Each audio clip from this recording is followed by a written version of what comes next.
इस लेक्चर में हम डिस्कस करेंगे सेल फिजियोलॉजी के बारे में, फिजियोलॉजी ऑफ द सेल के बारे में। Cells are the smallest structural and functional units of the body. Cell physiology is the study of activities taking place within the cell to keep the cell alive। Cell को जिंदा रखने के लिए cell के अंदर होने वाले एक्टिविटीज़ या फंक्शंस को सेल फिजियोलॉजी कहते हैं। सेल के एनाटॉमी हमने ऑलरेडी डिस्कस कर चुके हैं।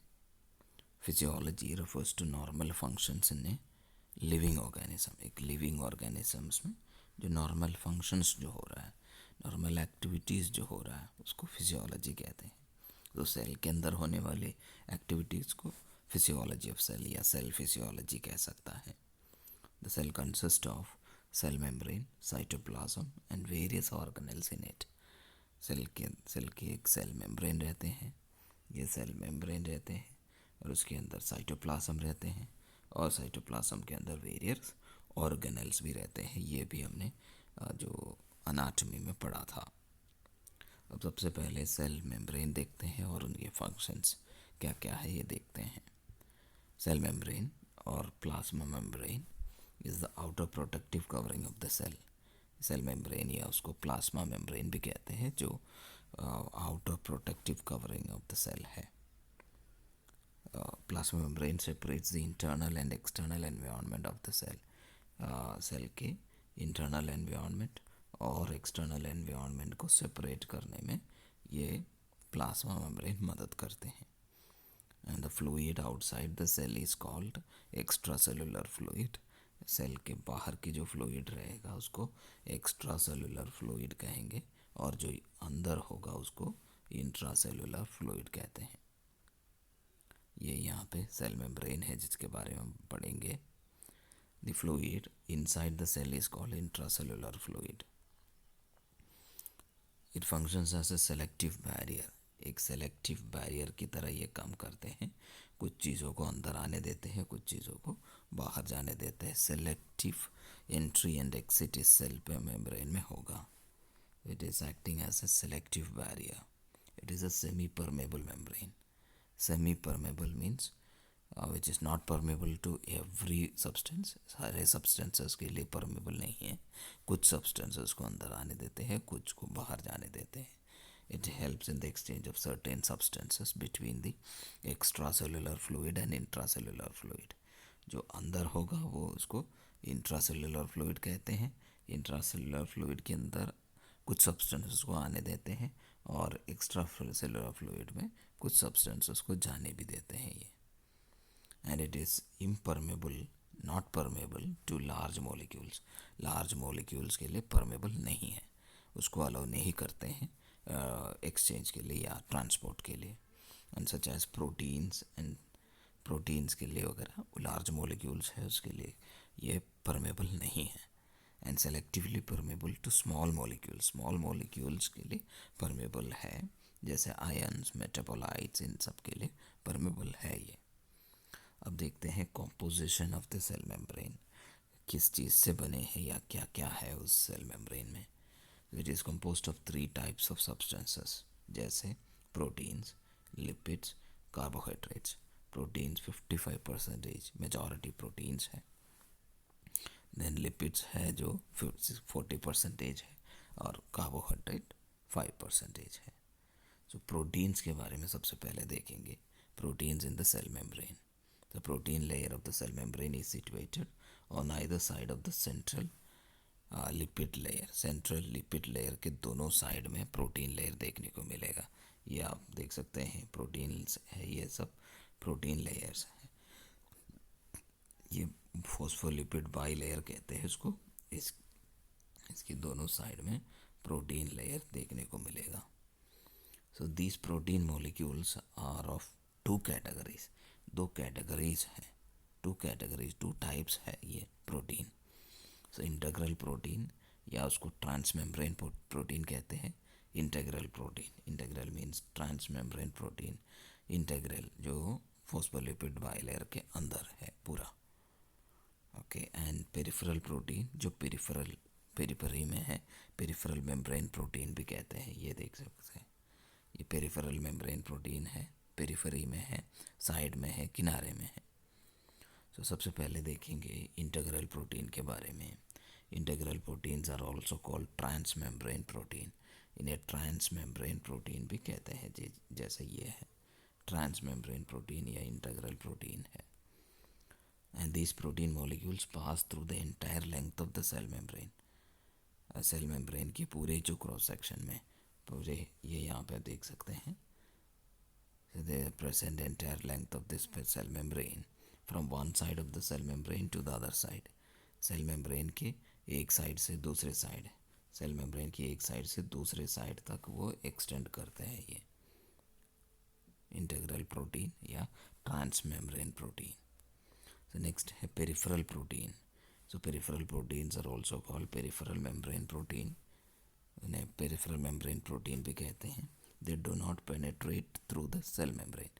सेल मेम्ब्रेन में पूरे ये पेनेट्रेट नहीं करते हैं।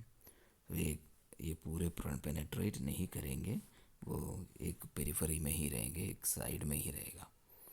They are embedded partially in the inner and outer surfaces of the cell membrane. Cell membrane के कुछ तो उसके अंदर होगा, कुछ उसके बाहर रहेंगे। कुछ पार्ट आप देख सकते हैं, कुछ पार्ट अंदर है, कुछ पार्ट बाहर है। And functions of protein layer, इस प्रोटीन लेयर का क्या फंक्शन है इस सेल मेम्ब्रेन में। So integral protein help in the transport of substances across the cell membrane. Cell membrane के अक्रॉस ट्रांसपोर्ट के लिए, सब्सटेंसेस को पहुंचाने के लिए ये मदद करेंगे। Some integral protein they act as carrier protein, helping in the transport of certain molecules across the cell membrane। ये जो इंटीग्रल प्रोटीन रहेगा ये ट्रांसपोर्ट ऑफ सब्सटेंसेस में मदद करेंगे, कैरियर प्रोटीन की तरह वो काम करते हैं और ट्रांसपोर्ट में मदद करेंगे। Integral proteins also act as receptors which can bind with various hormones. कुछ हार्मोन के साथ बाइंड करने में भी ये मदद करते हैं, ये एक रिसेप्टर की तरह काम करते हैं। Some of them act as pump. कुछ जो इंटीग्रल प्रोटीन है वो पंप की तरह काम करते हैं, which can actively transport substances such as sodium ions and potassium ions. Sodium ions और पोटेशियम आयंस को ट्रांसपोर्ट करने में ये मदद करते हैं, पंप करने में मदद करते हैं। So sodium ions and potassium ions against their concentration gradient. Concentration gradient के खिलाफ वाला ये अगेंस्ट वो इन सब्सटेंसेस को, इन आयंस को ट्रांसपोर्ट करने में या पंप करने में मदद करते हैं, जैसे as in the case of sodium potassium pump. हम उसके बारे में भी आगे डिस्कस करेंगे। So lipids in the cell membrane. So protein के बारे में डिस्कस किया था, अब देखते हैं lipids in the cell membrane. Cell membrane में लिपिड्स के बारे में। Major lipids in the cell membrane include phospholipid and cholesterol. उसमें फॉस्फोलिपिड और कोलेस्ट्रॉल है। यह है एक फॉस्फोलिपिड मॉलिक्यूल जिसमें एक उसका हेड है और उसकी टेल है, जैसे एक पिन की तरह, जिसमें एक हेड है, हेड वाले जो पिन है वैसे उसी की तरह रिजेंबल करते हैं ये phospholipids. So phospholipid molecules are formed of phosphorus and fatty acids. Phosphorus और फैटी एसिड से बना हुआ है ये फॉस्फोलिपिड मॉलिक्यूल। ये phospholipid molecules are arranged in 2 layers. ये सेल मेम्ब्रेन में 2 लेयर्स में अरेंज्ड है। Will see that here. ये एक लेयर, ये दूसरी लेयर। फॉस्फोलिपिड बाई लेयर भी कहते हैं इसको। बाई मीन्स 2 लेयर्स में अरेंज्ड है phospholipids. So phospholipid molecules are arranged in 2 layers in this cell membrane or plasma membrane. The phospholipid molecule resembles to a headed pin in shape में एक head वाला जो पिन रहते हैं तो वैसे रहते हैं ये। Headed portion is water soluble. जो हेड वाला पोर्शन है वो वाटर सोल्यूबल है। ये हेड वाला पोर्शन वाटर सोल्यूबल है एंड हाइड्रोफिलिक इन नेचर है, वाटर अट्रैक्ट करते हैं। और ये जो है ये हाइड्रोफोबिक है और वाटर को रिपेल करते हैं, वाटर को अट्रैक्ट नहीं करता। The tail portion is not soluble in water and it is hydrophobic. The tail portion of this phospholipid molecules meets at the center of the cell membrane। Cell membrane के center में है ये मिलते हैं tail portion. Tail portion it meets at the center of the cell membrane and the head portion of the outer layer of the phosphorus bilayer faces the extra cellular fluid, ये extra cellular fluid को face करते हैं, इसका जो head portion बाहर को face करते हैं। The head portion of the inner layer of this phospholipid layer it faces the cytoplasm. जैसे यहाँ पे मान लीजिए ये सेल मेम्ब्रेन है और ये इसके अंदर साइटोप्लाज्म है, और इसके जो बाहर की जो लेयर है वो एक्स्ट्रा सेलुलर फ्लूइड को फेस करते हैं, और जो अंदर की जो लेयर है ये साइटोप्लाज्म को फेस करते हैं, अंदर की साइटोप्लाज्म को। नेक्स्ट है कोलेस्ट्रॉल। सेल मेम्ब्रेन में जो कोलेस्ट्रॉल है, so cholesterol molecule is arranged in between the phospholipid molecule. Phospholipid molecules के बीच में है ये कोलेस्ट्रॉल, आप देख सकते हैं ये कोलेस्ट्रॉल मॉलिक्यूल्स है। The cholesterol molecule is arranged in between the phospholipid molecules, and cholesterol helps to hold the phospholipids in the cell membrane. Cell membrane में phospholipids को hold करके रखने में, bind करके रखने में ये मदद कर रहा है, and it maintains the structural integrity of the cell membrane. Cell membrane के structure को, structural integrity को maintain करने में ये cholesterol मदद कर रहा है. Then functions of the lipid layer. तो ये इस फॉस्फोलिपिड लेयर का क्या फंक्शन है? The lipid layer is semi permeable in nature. Semi permeable है ये, कुछ चीज़ों को अंदर आने देते हैं, कुछ चीज़ों को बाहर जाने देते हैं, सेमी परमेबल है। It allows only fat soluble substances to pass through such as carbon dioxide, oxygen and alcohol को वो पास करने देते हैं, ये लिपिड लेयर होने की वजह से phospholipid layer. And does not allow water soluble substances to pass through. Water soluble substances को पास करने नहीं देता अंदर, such as ग्लूकोज को, इलेक्ट्रोलाइट्स को, यूरिया को, इन सब को पास करने नहीं देता। एंड ये मूवमेंट ऑफ सब्सटेंसेस हम आगे डिस्कस करेंगे डिटेल में। जो ये सेमी परमेबल मेम्ब्रेन की तरह काम कर रहा है, कुछ सब्सटेंसेस को, इन सब्सटेंसेस को पास करने देते हैं, इन सब्सटेंसेस को पास नहीं करने देते हैं।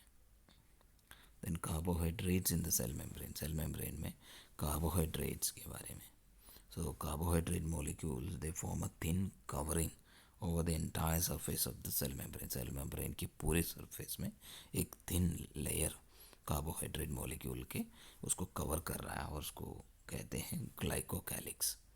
तो पूरे सेल मेम्ब्रेन को वो बाहर से कवर कर रहा है, तो उसको ग्लाइकोकैलिक्स कहते हैं। Some of the carbohydrate molecules are attached to proteins. Protein से अटैच्ड है जिसको ग्लाइकोप्रोटीन्स कहते हैं। ये आप देख सकते हैं, ये प्रोटीन से अटैच्ड ग्लाइकोप्रोटीन। तो प्रोटीन से अटैच्ड उस मॉलिक्यूल को, उस प्रोटीन को ग्लाइकोप्रोटीन कहते हैं। And some of the carbohydrate molecules are attached to the lipids. Lipids से अटैच्ड है, उनको कहते हैं ग्लाइकोलिपिड्स। आप देख सकते हैं ग्लाइकोलिपिड, ये ग्लाइकोलिपिड अटैच, लिपिड से अटैच्ड ग्लाइकोलिपिड कहेंगे। And functions of carbohydrate. In carbohydrate का क्या फंक्शन है? The glycocalyx from the neighbouring cells. Neighbouring cells के जो ग्लाइकोकैलिक्स है, जो कार्बोहाइड्रेट की जो कवरिंग है, helps in the tight fixation of one cell with another. एक सेल को दूसरे सेल के साथ टाइटली फिक्स करने में, होल्ड करने में, अटैच होने में मदद करते हैं ये। Some of the carbohydrate molecules act as receptors for some hormones. कुछ हार्मोन्स के रिसेप्टर्स की तरह काम करते हैं वो।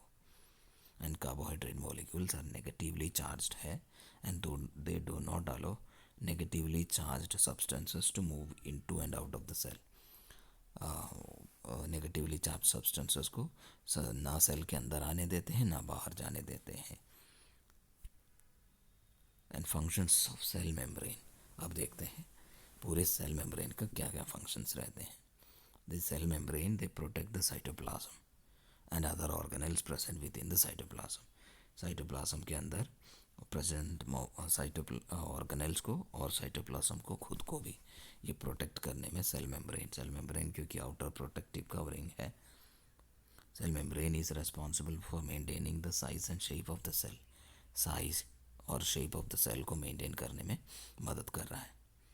And cell membrane act as a selective barrier, जिसके बारे में भी हमने पढ़ा था, which allows only selected substances to pass through and nutrients are absorbed into the cell through the cell membrane. Cell के अंदर न्यूट्रिएंट्स इसी सेल मेम्ब्रेन के थ्रू ही अब्जॉर्ब किया जा रहा है.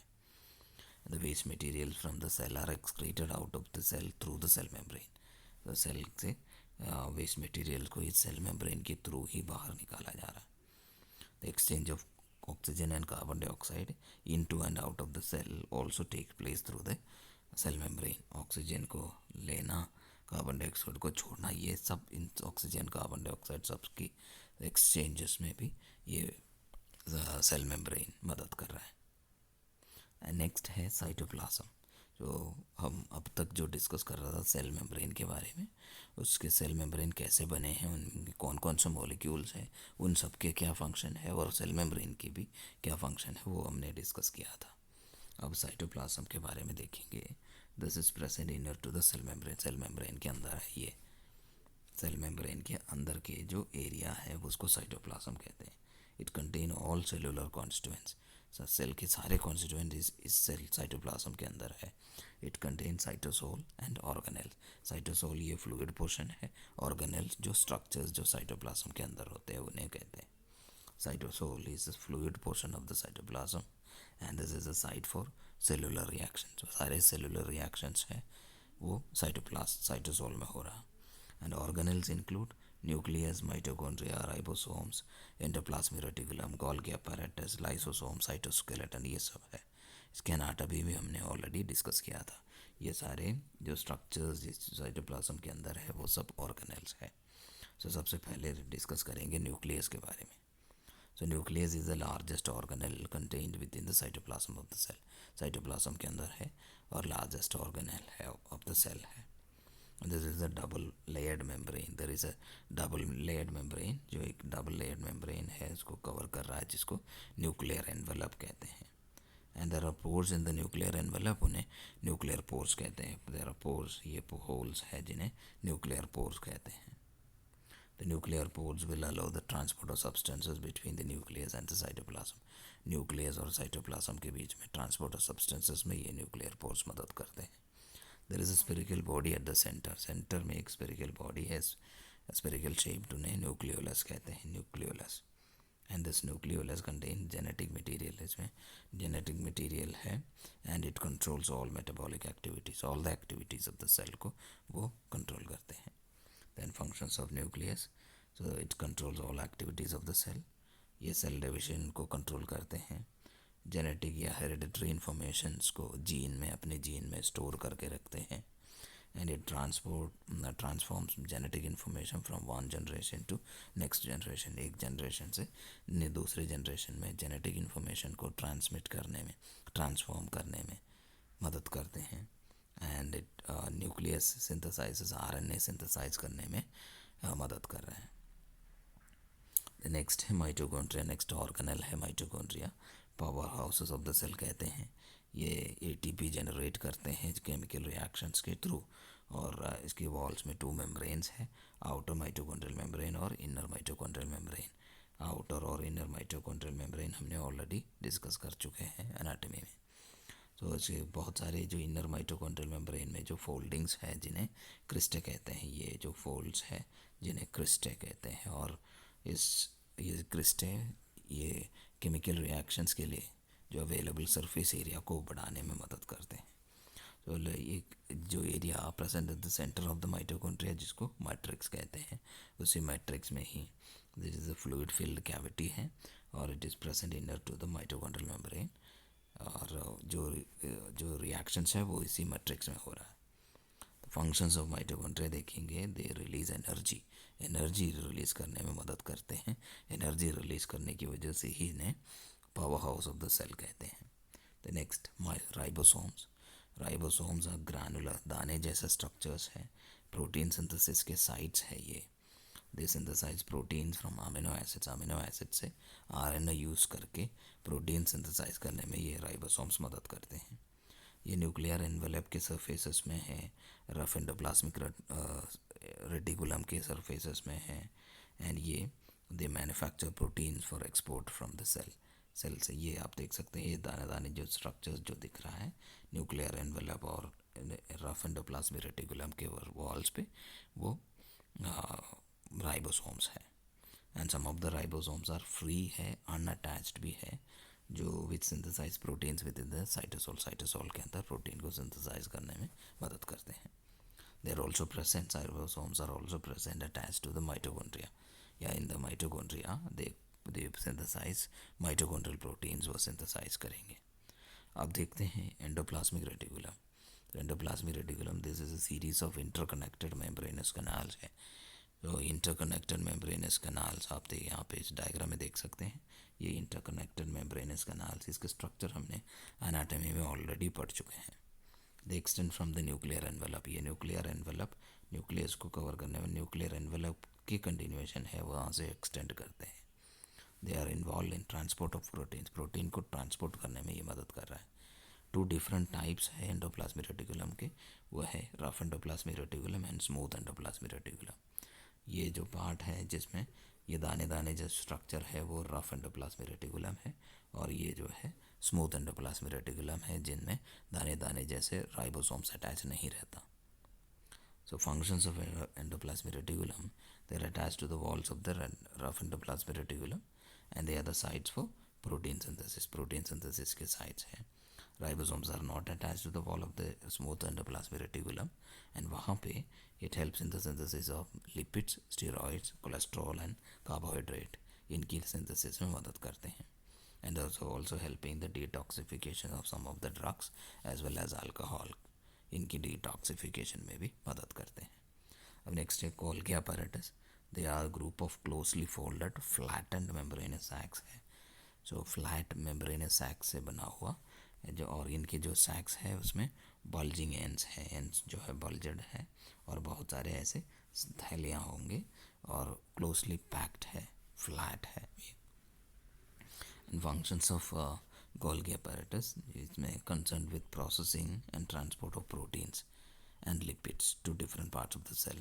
Proteins और lipids को transport करने, process करने और उसके transport करने में मदद करते हैं to different parts of the cell. तो they packs the processed materials, processed material को वो pack करते हैं into secretory vesicles. Secretory vesicles में वो, ये आप देख सकते हैं, सेक्रेटरी वेसिकल्स में पैक कर लेते हैं, and they transport them out of the cell और to another part of the cell. इसको out of the cell transport करेंगे या other part of the cell में पहुंचाने में मदद करेंगे। The functions like a shipping department of the cell. Cell की एक शिपिंग डिपार्टमेंट है, शिपिंग करते हैं, चीज़ों को एक जगह से दूसरी जगह पहुंचा रहा है। And it sorts out materials, material को सॉर्ट आउट कर देते हैं, and distributes them to proper destination. जहाँ पे उसको पहुँचना है वहाँ पे उसको डिस्ट्रीब्यूट करते हैं, ट्रांसपोर्ट करते हैं। नेक्स्ट है लाइसोसोम्स। लाइसोसोम्स ये स्मॉल स्पेरिकल शेप दाने दाने जैसे स्ट्रक्चर्स है, containing different types of lysosomal enzymes. उनके अंदर लाइसोसोमल एंजाइम्स रहते हैं। सो इंटीरियर जो है इसका pH लगभग 5 है, एसिडिक है than that of the cytosol. Cytosol से ज़्यादा एसिडिक है, एंड ये लाइसोसोमल एंजाइम्स जो है इस एसिडिक मीडियम में सबसे ज़्यादा काम करते हैं। सो इनके फंक्शन क्या है? It act as a waste disposal system of the cell. Cell के वेस्ट डिस्पोजल सिस्टम की तरह वो काम कर रहा है। It digest unwanted materials of the cytoplasm. Cytoplasm के अंदर की अनवांटेड मटेरियल्स को डाइजेस्ट करते हैं, ख़त्म करते हैं, डिस्पोज करते हैं। And it helps to recycle the damaged cell structures. Damaged cell structures को रिसाइकल करने में मदद कर रहा है ये इसका स्ट्रक्चर। ये एक लिपिड लेयर है, ओके, ग्लाइकोसिलेटेड मेम्ब्रेन है बाहर, और इसके जो अंदर जो है ये जो interior it consist of enzymes है, lysosomal enzymes. Then cytoskeleton, they are small protein fibres हैं, प्रोटीन से बना हुआ फाइबर्स, थ्रेड लाइक स्ट्रक्चर्स, जिसमें microfilaments, microtubules and centrosomes and cell extensions है। इसके बारे में हमने ऑलरेडी एनाटॉमी में पढ़ा था। ये आप देख सकते हैं इसके डायग्राम। ये जो थ्रेड लाइक स्ट्रक्चर्स जिन्हें साइटोस्केलेटन कहते हैं, माइक्रोफिलामेंट्स ये स्मॉलेस्ट प्रोटीन फाइबर्स है। ये स्ट्रक्चरल सपोर्ट देते हैं सेल को और सेल की शेप को मेंटेन करते हैं। कॉन्ट्रैक्शन ऑफ द सेल में मदद करते हैं, जैसे मसल सेल वगैरह में उसको कॉन्ट्रैक्ट करने में मदद करते हैं। माइक्रोट्यूब्यूल्स ये लार्जर कॉन्ट्रैक्टाइल प्रोटीन फाइबर्स है, helps in the movement of organelles within the cell. Cell के अंदर ही ऑर्गेनल्स की मूवमेंट में मदद करेंगे। Movement of chromosomes during cell division, cell division के दौरान क्रोमोसोम के मूवमेंट में मदद करेंगे। एंड सेल एक्सटेंशंस के, जैसे सीलिया फ्लैजेला वगैरह की एक्सटेंशंस के मूवमेंट में भी मदद करते हैं। सेंट्रोसोम्स ये पेयर ऑफ सेंट्रियोल्स है, स्मॉल क्लस्टर ऑफ माइक्रोट्यूब्यूल्स के स्मॉल क्लस्टर है, and they play important role during cell division, cell division में मदद करते हैं। और सेल एक्सटेंशन जिसमें सीलिया और फ्लैजेला है, cilia and flagella extend from the plasma membrane, plasma membrane के एक्सटेंशन है। हेयर लाइक स्ट्रक्चर्स को सीलिया कहते हैं, जो लंबा सा जो पार्ट है एक्सटेंशन है उसको फ्लैजेला कहते हैं। Cilia are hair-like projections along the free border of some of the cells. And ये cilia they help in the movement of substances along the surface. जैसे upward movement of the mucus through the respiratory tract. Respiratory tract के अंदर mucosa में cilia है, ये mucus को, sputum को respiratory tract के थ्रू ऊपर लाने में, थ्रोट में लाने में, वहाँ से उसको स्पिट आउट करने में मदद करते हैं। इसी प्रकार वो इस प्रकार की जो सीलिया है, सिलेटेड एपिथेलियम, यूट्राइन ट्यूब में, फैलोपियन ट्यूब में भी देखा जा सकता है, जो ओवम, स्पर्मेटोजोआ के वगैरह की मूवमेंट में मदद करते हैं। फ्लैजेला ये सिंगल विप लाइक स्ट्रक्चर है, एक सेल के सिंगल विप लाइक स्ट्रक्चर, जैसे it helps in the movement of the cell. Example tail of the spermatozoa, spermatozoa का हेड, देन बॉडी, फिर एक विप लाइक स्ट्रक्चर है, इसको फ्लैजेला कह सकता है, जो उसके मूवमेंट में मदद करते हैं। So that was all about the cell physiology, and सबको समझ में आ गया होगा। Thanks for watching.